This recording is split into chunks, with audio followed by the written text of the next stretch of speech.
Don't be so focused on pounding the pavement. Don't be so focused on, yo, let me show you what I can do. Be focused on being great at what you do. Because when you're great at what you do, you won't have to pound the pavement. The pavement is gonna come pound on you.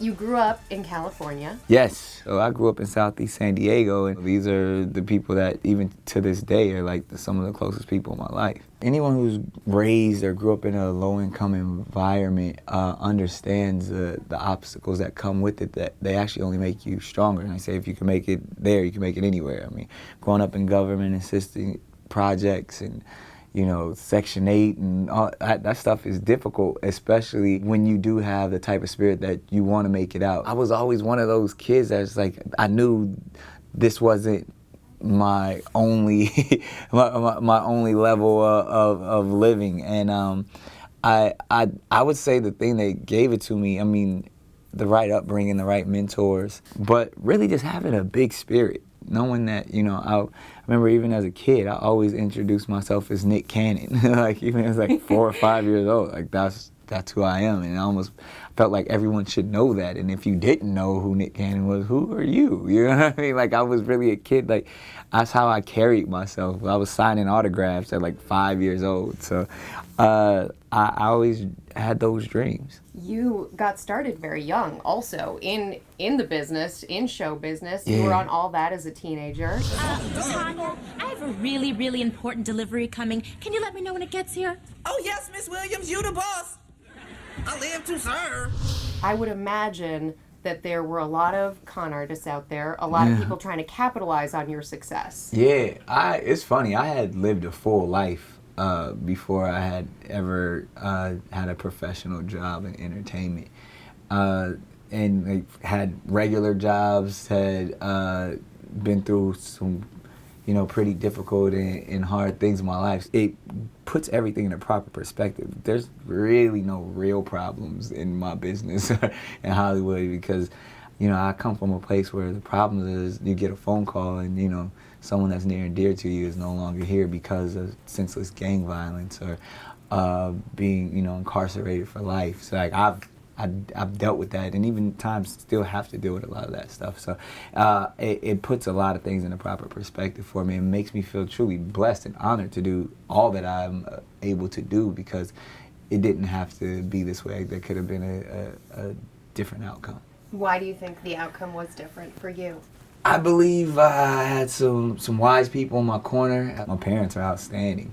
What was the worst piece of advice when you're making that transition from the world that you were growing up in into show business, into acting, rapping? Probably from people like managers who were taking like 50% of and 50%. 50%. They felt like they needed 50% of everything I made for my entire career.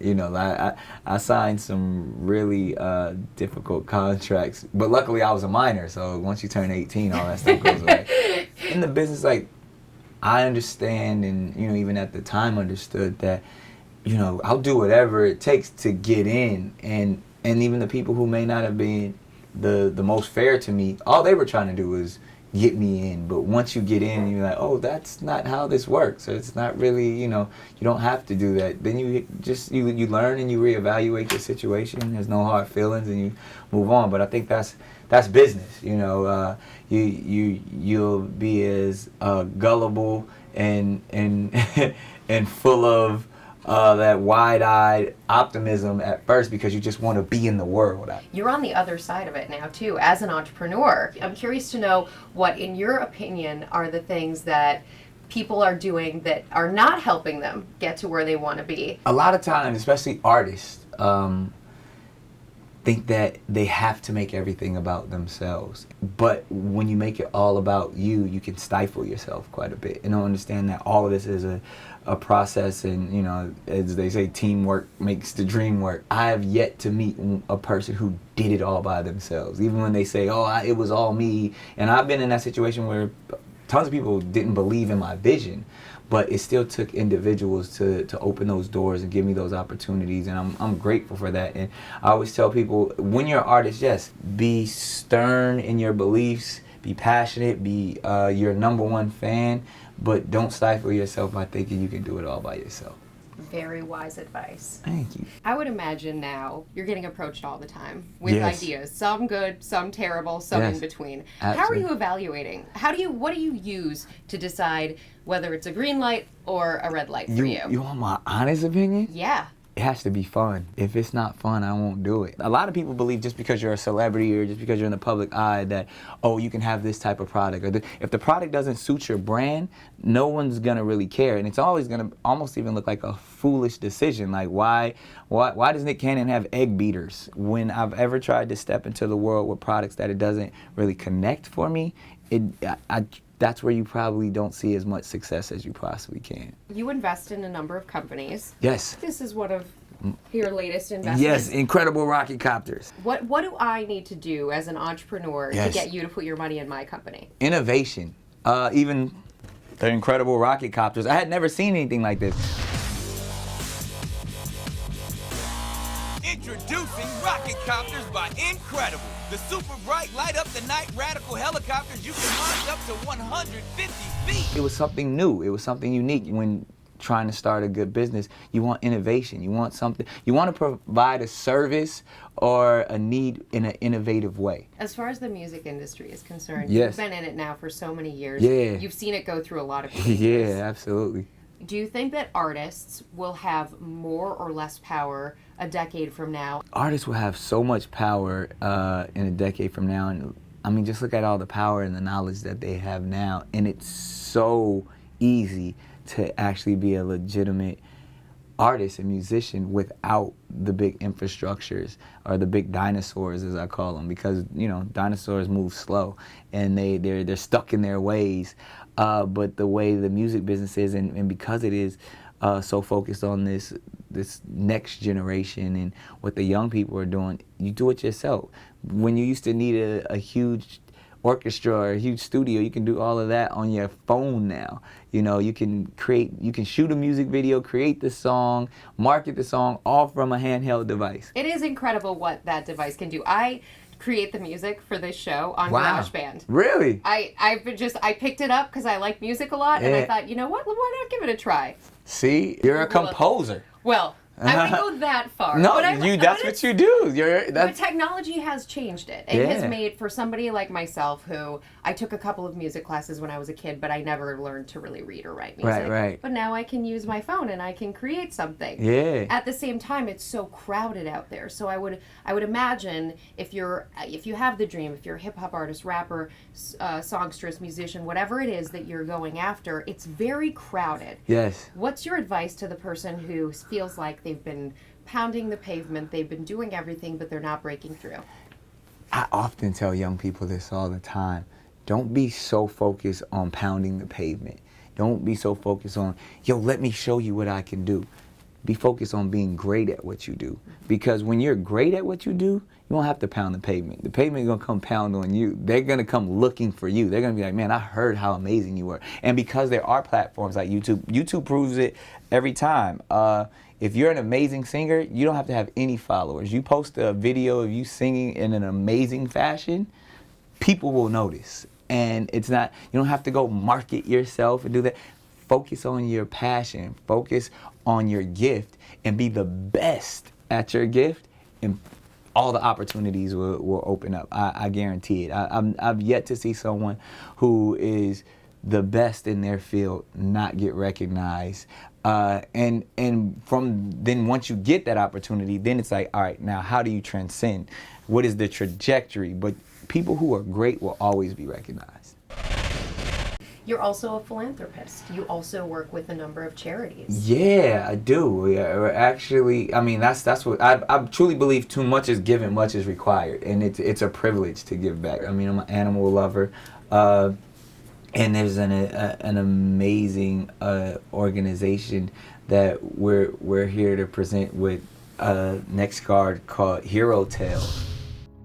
Heroes come in all shapes and sizes and can be found in the most unexpected places. They can even have a tail. K9 Companions is a nonprofit organization that provides assistance dogs free of charge to people with disabilities. And thanks to NextGuard and Hero Tales, that every time someone views one of these Hero Tale documentaries, NextGuard donates $1 up to $175,000 to K9 Companions so they can continue their mission. How are It's my you? companion. This is Heidi. Hi. Canine companion Heidi. Heidi just got here. Heidi is absolutely the sweetest. Gorgeous, right? She's Beautiful. gorgeous. When The she comes in the face. room, she calms everything down. I know. Like How does she compare to your 8 puppies?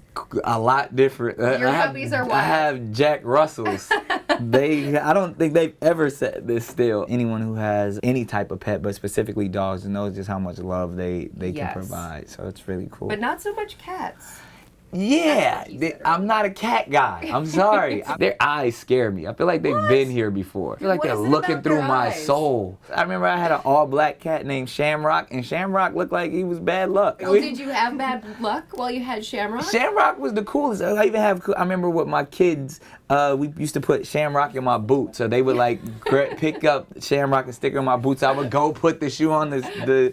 When she was small, she would like literally be stuck in my boot. But she was cool. It's just, again, cats like they don't want. I don't think they really like being pets. They're like, leave me alone. I'm gonna lick myself over here. Don't touch me. Like I'm fine. They look like they're judging me. Like I'm like, they're not warm and fuzzy like dogs. But This could end up being the most controversial episode of Real Biz Live. Really? Because I'm sure there's cat they're lovers out all the there. cat. You're special people. You are definitely special people. My hat's off to you.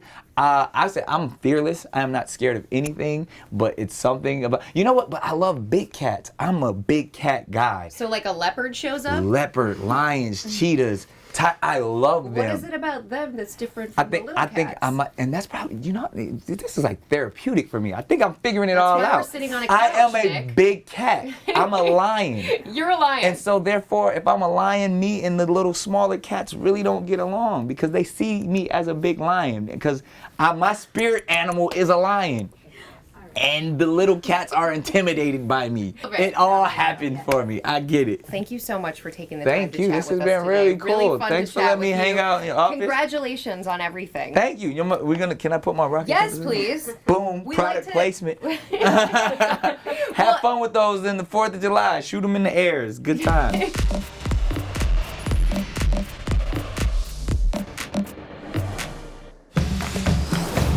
What else would you like to do? I'm gonna be an astronaut. An astronaut? I don't want to be the People who first can- dude to go to the moon. To Mars. Yeah. You talked to Elon Musk? Yeah, I bet I've he heard. could get you there. See, I want a couple other people to take the trip because I know they've actually asked I've me. always said the same thing. Yeah. As long as I'm not on the first plane or Yeah. the first rocket ship, I'm cool to I go just want to there. see, like, make sure, okay, it made it, I'll come back, So I have been approached a couple times, but that's just, that's me joking more than anything. Tell me about this. This is really good. It's another product that we're presenting with my company, Incredible. Just take this thing, it shoots up in the sky with an LED light, spins down, hours of fun, over and over again. And no one loses a finger. Nobody loses a finger.